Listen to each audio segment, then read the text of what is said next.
Sejumlah informasi dari berbagai daerah di Provinsi Banten kami sajikan dalam Berita Banten yang dipersembahkan oleh PRSSNI Banten dan disiarkan serentak oleh seluruh radio anggota di 8 kabupaten kota di Provinsi Banten.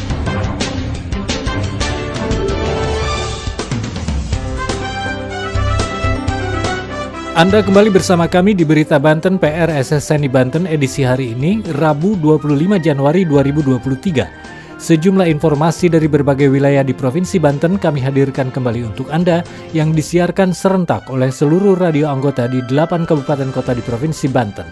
Dan inilah sejumlah informasi utamanya. AL, bandar sabu yang ditangkap Sat Narkoba Polres Kota Serang terancam hukuman mati. Komunitas Sisi Indonesia lakukan kegiatan sosial di Kampung Cikadu, Kecamatan Tunjung Jaya, Kabupaten Pandeglang. Setelah dihentikan karena pandemi COVID-19, sistem autogate di Terminal 3 Bandara Soekarno-Hatta kembali diaktifkan. Bersama saya Aldi Akbar, inilah Berita Banten selengkapnya. Pendengar, AL warga Petamburan Jakarta Pusat terancam hukuman mati karena terbukti menyimpan setengah kilogram narkoba jenis sabu.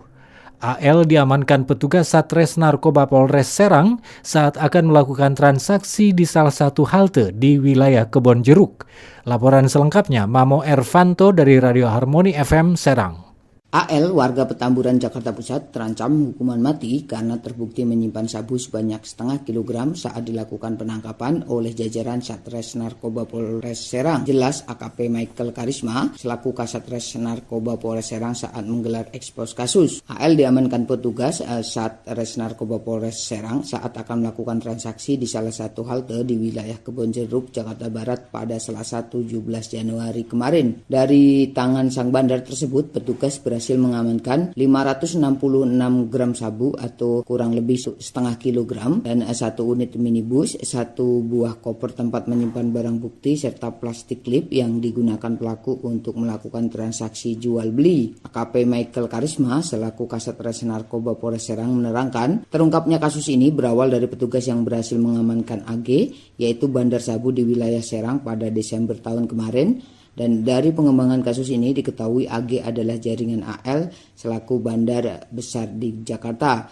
Kemudian tim Kasatres Narkoba Polres Serang melakukan pengembangan dan pengejaran kepada AL, kemudian melakukan pengintaian kepada AL dan melakukan penangkapan saat AL akan melakukan transaksi ataupun pengiriman barang melalui ojek online. Dan berikut adalah wawancara lengkap kami dengan AKP Michael Karisma.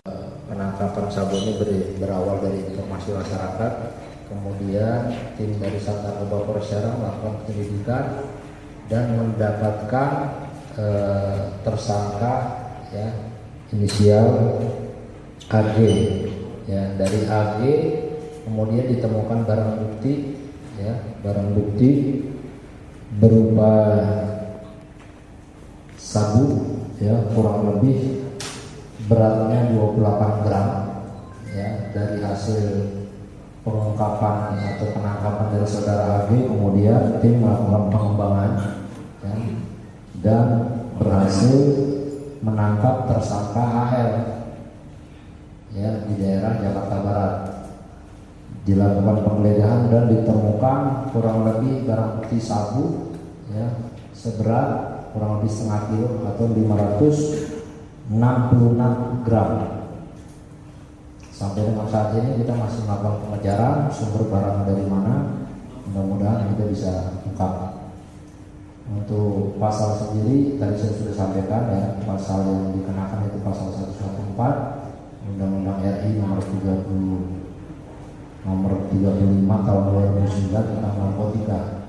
Ancaman hukuman sendiri ya, ancaman hukuman ya pidana mati, penjara seumur hidup atau paling lama, paling singkat 6 tahun dan paling lama 20 tahun, dan denda kurang lebih 1 miliar rupiah.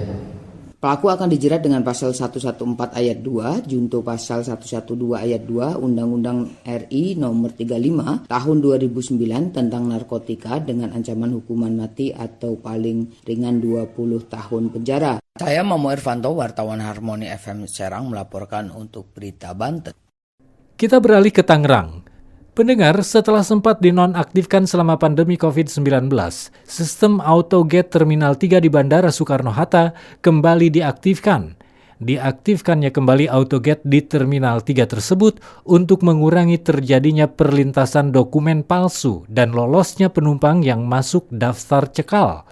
Berikut laporan Jose Marwoto dari Radio Heartline Tangerang. Dari Tangerang dilaporkan, sistem AutoGate di Terminal 3 Bandara Internasional Soekarno-Hatta di Kota Tangerang kembali digunakan. Kepala Bidang Teknologi Informasi dan Komunikasi, Kantor Imigrasi Kelas 1, Tempat Pemeriksaan Imigrasi Bandara Soekarno-Hatta, Habibur Rahman mengatakan, sistem AutoGate ini sempat diaktifkan pada tahun 2018 yang lalu, namun harus dihentikan sementara karena penyebaran COVID-19. Hal ini untuk mengurangi penyebaran virus COVID-19 karena calon penumpang harus membuka masker dan cek sidik jari. Setelah kasus COVID-19 yang mulai melandai, AutoGate ini kembali diaktifkan. Hal itu untuk mengurangi perlintasan dokumen palsu dan lolosnya penumpang yang masuk daftar cekal. Kebijakan ini berdasarkan Peraturan Menteri Hukum dan HAM Nomor 44 Tahun 2015 tentang tata cara pemeriksaan masuk dan keluar wilayah Indonesia. Cara kerja dari AutoGate ini ialah penumpang cukup memindai paspor di awal. Selanjutnya, melakukan verifikasi melalui tes biometrik seperti sidik jari dan face recognition, lalu dapat melintas. Sementara itu, Kepala Kantor Imigrasi Kelas 1 Khusus TPI Soekarno-Hatta, Muhammad Tito Andrianto mengatakan, sebanyak 44.500-an penumpang telah melintasi AutoGate sejak dimulainya uji coba hingga 18 Januari 2023. Saya Jose Marwoto dari Heartland Radio Tangerang, melaporkan untuk Berita Banten. Berita Banten. Anda masih bersama kami di Berita Banten PR SSNI Banten. Pendengar, komunitas Sisi Indonesia melakukan kegiatan sosial di bidang pendidikan, kebudayaan, kesehatan, dan ekonomi kreatif dengan tema Jelajah Bumi Pertiwi Chapter Banten. Kegiatan yang dilaksanakan selama sepekan tersebut dilakukan di Kampung Cikadu, Desa Tunjung Jaya, Kabupaten Pandeglang. Berikut laporan Risma dari Radio Akarsari Pandeglang.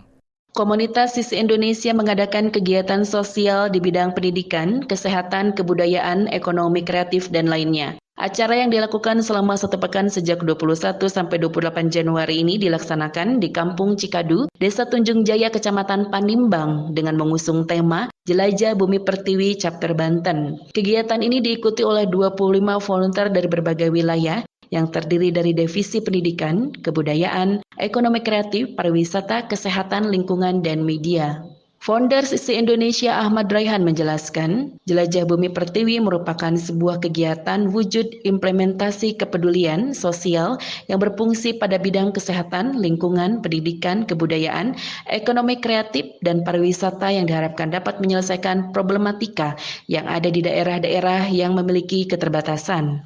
Ada beberapa program kerja yang digagas oleh 4 divisi tersebut, diantaranya adalah mengajar di SD, seminar beasiswa untuk siswa SMK, pemeriksaan kesehatan door-to-door, beach clean up, mempromosikan pariwisata dan media yang mempublikasikan semua kegiatan. Sementara itu, Kepala Desa Astaka Tunjung Jaya mengucapkan selamat datang dan menyampaikan terima kasih kepada Sisi Indonesia karena menjadikan Kampung Cikadu sebagai tempat pengabdian. Saya Risma, Radio Akarsari, melaporkan untuk Berita Banten. Demikian sejumlah informasi yang telah kami sajikan untuk Berita Banten kali ini. Saya Aldi Akbar, sampai jumpa. Terima kasih Anda telah mendengarkan Berita Banten yang dipersembahkan oleh PRSSNI Banten.